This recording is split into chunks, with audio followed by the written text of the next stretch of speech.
Welcome, everybody. My name is Ryan Jessup, and I'm here to talk with Sven Fund. He is the Managing Director of Reviewer Credits, and we're going to be talking a little bit about commercializing peer review today. We're specifically going to be going over some elements of a blog post or a white paper that's recently been published, and we're going to be talking about how reviewer credits might be able to modify or already be able to meet some of the requirements that mechanize some of these more structured or professionalized peer review services.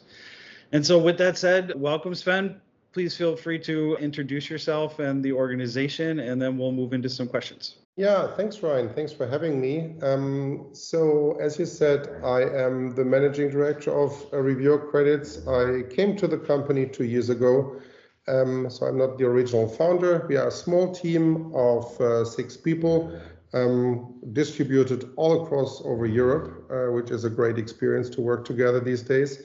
And our mission really is to help find, certify, and reward reviewers in different stages and for different media, be it books, conferences, journals, across publishers, which I think is an important feature. Very happy to have you here. I want to start off by just asking you generally about your perception of the industry and peer review. Some people would say that it's in a crisis point. There's a lot of image manipulation, authorship for sale, there's record level retractions going on. And so how do you ultimately interpret, when somebody says, let's commercialize peer review? What does that mean to you? And do you think there could be a benefit for it in today's industry? Well, that's a great question. And I think peer review is already commercialized or commercial, right? Because it is basically the central piece of academic publishing that adds that credibility and quality stamp to content and makes it hopefully indispensable in the academic discourse going forward. So I wouldn't say that commercialization is only happening right now. We are probably seeing a phase where digitization is at work in academic publishing, a next phase of digitization beyond a PDF, beyond an XML or whatever that is being put on the internet, but really looking at how do research processes and verification processes are getting digitized. I would see the crisis point in terms of the industry not responding fast enough. So these kinds of tectonic shifts that are happening right now might lead to earthquakes. And I think we are in an earthquake state, if you want, right now. And the industry needs to move faster and more decisively to make peer review, to keep the central position of peer review that it over the last decades had. So since we don't have any better means of quality assurance right now, I guess that's the best that we can do. But again, peer review needs to be renovated from what it was before. Very interesting. Thank you. And so when you talk about how peer review might already be a major commercialized component of publishing processes already, talk a little bit about how reviewer credits meets the different characteristics of peer reviews. Where are you awarding credits and in what structure do you award credits right now? Yeah, I think first of all, it's a misunderstanding to see peer review as an altruistic process. Researchers are doing peer review with a mission in mind, and that mission is not necessarily driven by money, but it is driven by economic considerations. So I am contributing to the research process and the publication process, and I'm doing that with a clear objective in mind, which is I want to be part of top-notch research in the very early stages. I want to contribute. My employer requires me to contribute to this part of the publication process. So I think all these ethical dimensions that are being brought into peer review, by the way, primarily by publishers who have the biggest commercial interest, the money interest in this, are probably a little bit skewed and moving away from the focus. What we are trying to do with reviewer credits is make peer review seen, first of all. So make sure that the time a researcher invests is being seen by employers, by potential funders, by colleagues, or whomever in the industry, because it is vital to make a manuscript into an article. And wouldn't it be great to be able to show that somebody has done 3 peer reviews last month, and this has helped to elevate the quality of the article and not just be a gatekeeper. So I see peer review really as an improvement process for an article. And I had the pleasure of getting reviewed by people where I thought afterwards, gee, this made the paper much better than it was before. Thank you for that. And too sad that it only carries my name, but not other people's names. What we are trying to do with peer review is to also allow, on top of that, publishers or conference organizers to award rewards, basically. So if you start up a journal, it's really difficult to find peer reviewers, for example. If you have a journal from specific markets, how do you make sure that enough Europeans and Americans review really for these papers and at that quality level that I just spoke about, that is being added all over the world by reviewers? So in that respect, you need targeted incentives, and you call that commercialization. You need targeted incentives to really make sure that these reviewers kind of overcome the burden and don't just review for the top journals in their fields, but also go a level deeper and say, for this journal where I would probably not review, I'm willing to spend time on an article simply because there is obviously my academic mission, but there's also an additional incentive, which is let's call it a business incentive or commercial incentive or whatever. Very, very interesting. Thank you for explaining that a little bit more. And so talking a little bit more specifically about types of peer review, there's been a major shift where peer review has become more questionable. Some funders are pulling out. They're talking about a peer review model called crowd review. It's been shown to be effective in identifying novel research directions or enhancing the quality of published work. Do you think by rewarding participation or recognizing work done in a crowd review setting that reviewer credits might be able to enhance the scholarly discourse or maintain a higher level of professionalism in the crowd review setting that might not be expected right now? Do you think, in other words, that providing credits or mechanizing credits towards a crowd review level could be helpful, or would that work out for your organization? Absolutely. I think it makes perfect sense, both from a quality perspective in reviewing, because not every reviewer has the same depth of knowledge and experience in each part of a paper that is required. And also, it can be very time efficient if you distribute labor, right? That is what industrialized societies are about. They distribute labor and not one person does it all. So I think that makes sense, and consequently also adding a layer where you reward and recognize those particular pieces can be really a helpful process. At reviewer credits, we feel that we are still very much at the beginning of a new phase of peer review. So we are totally open to work together with organizations, academic organizations, publishers, also reviewer organizations, to see how we can together further increase the focus, if you want, or the directedness of how peer review is being rewarded and recognized. And I think it has both components, by the way. Whenever I say reward, I also mean recognizing, because we know that depending on the task, some researchers are just interested in the recognition component, getting a certificate cross publishers and media out of it. In other cases, there is a need for or a demand and interest in a financial or in-kind recognition and commercialization in that respect. So I think that is also legitimate, and really depending on what the publisher wants to achieve or the academic institution wants to achieve. And let me add one element, which is this ethical component that we spoke about already.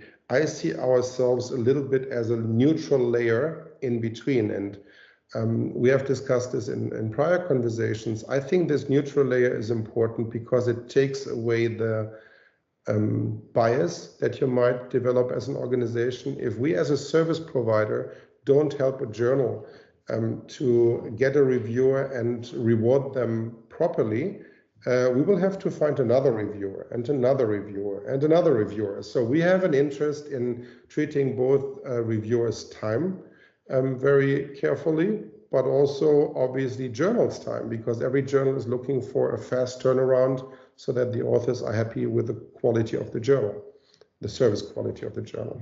Absolutely. And I think an important part of when you're talking about the types of review like crowd review or pre-review, basically the preprint level or the pre-submission level, I mean, it really gives you the greatest opportunity in reviewer credits to award recognition because there is visibility at that level. Many pre-review services are almost a level of crowd review, but a little more focused than, say, you'd find on a preprint server. And so I think that when you talk about mechanizing those types of peer review to be more professional, to be more structured, or even be commercialized to a sense, you know, it's very good to hear that Reviewer Credits wants to expand those relationships, and the visibility and the recognition are important components. You know, I think are a great fit for pre-review and crowd review. And Ray, sorry to add one component here. I think, don't get me wrong, I think we need to work together as an industry on this. And sometimes it's only features, sometimes it's workflow components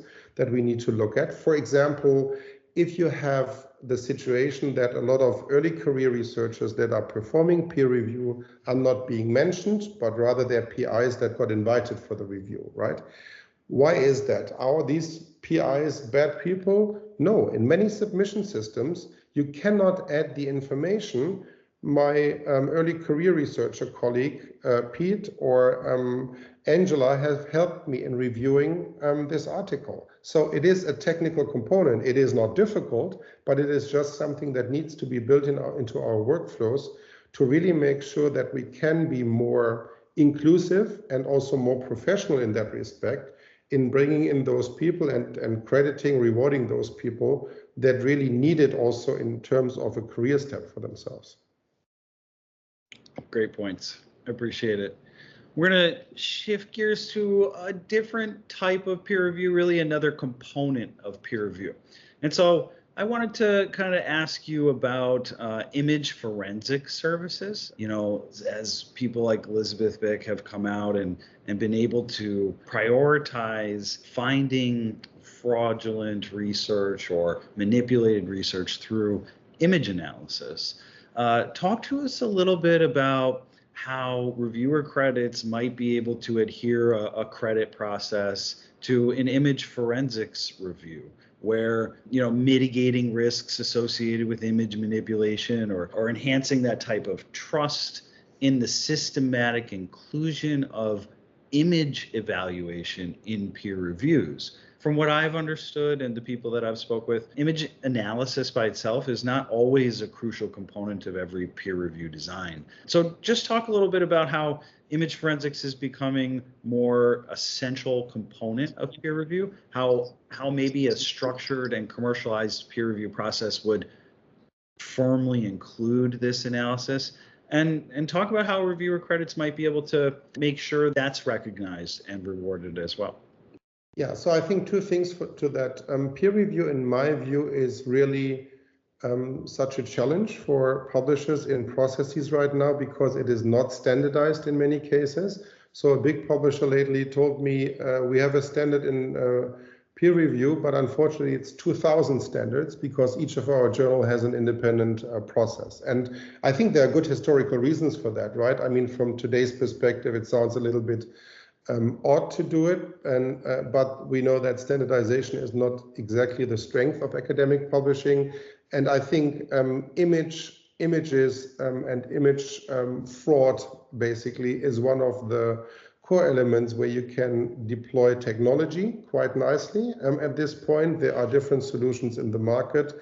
Yet at the same time, I think we're here at the interface, and Elizabeth Pick and others have shown that with their work, where technology alone, without human supervision or whatever you want to call it, is probably not working properly by itself. So I think making sure that you reward the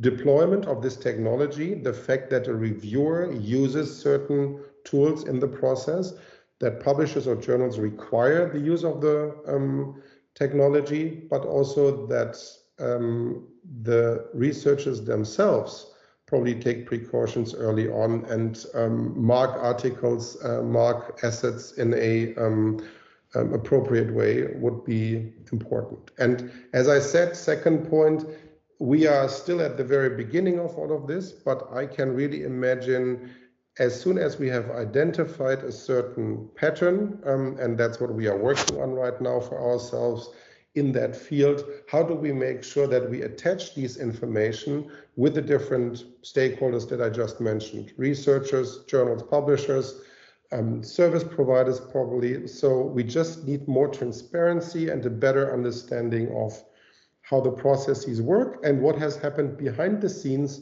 in compiling the article and putting the research output together. And I think that can be easily rewarded and recognized. And I'm always hoping for much more metadata about the genesis of the article than just saying this is 12 pages if you print it on A4 paper or whatever. Nobody is interested in that anymore. So I think we need to make this second layer behind the article, the genesis of the article, really visible. Wonderful points. And so I hear you talking about truly being able to mechanize that by understanding more about what's included in each peer review system or the unique components of it, such as an image forensics analysis. And, where I think reviewer credits kind of crosses the road of a truly professionalized service is that there's going to be different levels, right? And if there were a commercialized service that were offering different types of peer review, I would argue that crowd review or preview coming at the preprint or the pre-submission point might be less intense, while traditional peer review, image forensic services, and then the really high level, paid error spotters, it gets more and more intense. And so with those different levels of intensity, one peer review might include crowd review, pre-review, traditional peer review.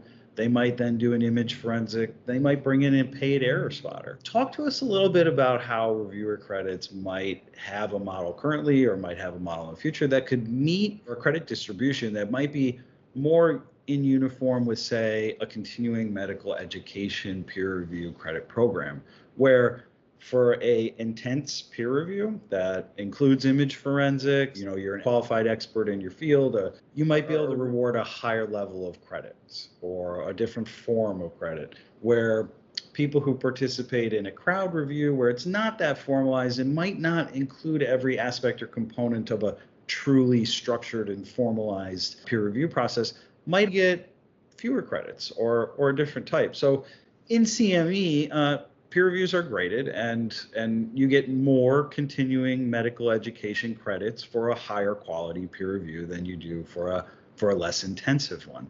Might reviewer credits be able to meet a similar structure or do you now? Could you talk a little bit about that? We don't do now. We have been talking about this in the context of preprints, for example. I think we have seen in the classical example, COVID research over the last years, that obviously there's a high value in preprints, that the review process or non-review process, rather, peer review process of preprinted articles, manuscripts is super valuable for research. Yet at the same time, that doesn't apply uniformly to all sorts of use cases and all sorts of contents.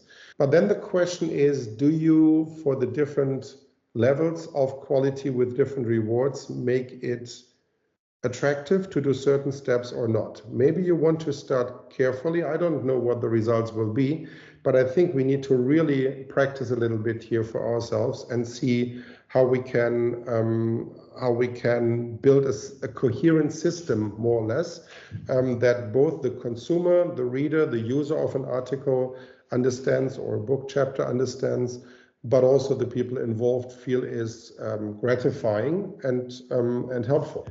And so ultimately, as peer review calls for a restructuring, if reviewer credits is willing to be open to more forms of credit and diversifying the intensity of the credit and applying it or rewarding it to different peer review processes, I think that there's hope there to bring a more structured and more professionalized or even a commercialized system here where peer reviewers know what's going on. It's very clear. How hard they work is rewarded equally, and publishers who choose the lowest level or the less intense levels of peer review, won't essentially enjoy all of the insurance that they get from having a high quality peer review that's gone through all of the paces, right? And so last question here is, anything you want to tell us about the future of reviewer credits? Yeah, Ryan, I think that's interesting because over the last 2 years, I've seen that there is so much movement in the field right now. I feel a little bit reminded of where I worked previously to this in peer review for books 10 years ago. I'm hoping for the same here, so more collaboration and less competition when it comes to the best model. And I feel that publishers need to acknowledge that they need to invest more going forward into research integrity, more than just talk. I see a lot of very positive signs there. But that is a fundamental change in an industry which is under cost pressure in its own perception. So I think as long as we see that, and as long as we also have this very positive experience, which I have whenever I speak to reviewers, the researchers rather, they love to review. They really like it a lot, but it is about what we just discussed today, the different flavors of recognition and commercialization that we need to cover. Whether the fisherman likes it or not, the worm has to be tasteful to the fish, right? And I think that's what publishers have to learn, in the next few years going forward. Well, I can't thank you enough for joining us here today and giving us some of your time. If you want to give any special thanks or shout outs, if you want to mention any websites or social media handles, if there's any conferences that you'll be at that you want people to connect with you, go ahead and take a minute to say your thanks or shout outs. First of all, thank you to you. This was really interesting and a great experience. And thanks to everybody who comes up with challenging questions. I don't want to name names, but I can tell you we are getting them almost every day. Questions, remarks. So it's really cool. And yeah, meet us at conferences, just have a chat and see where it takes us.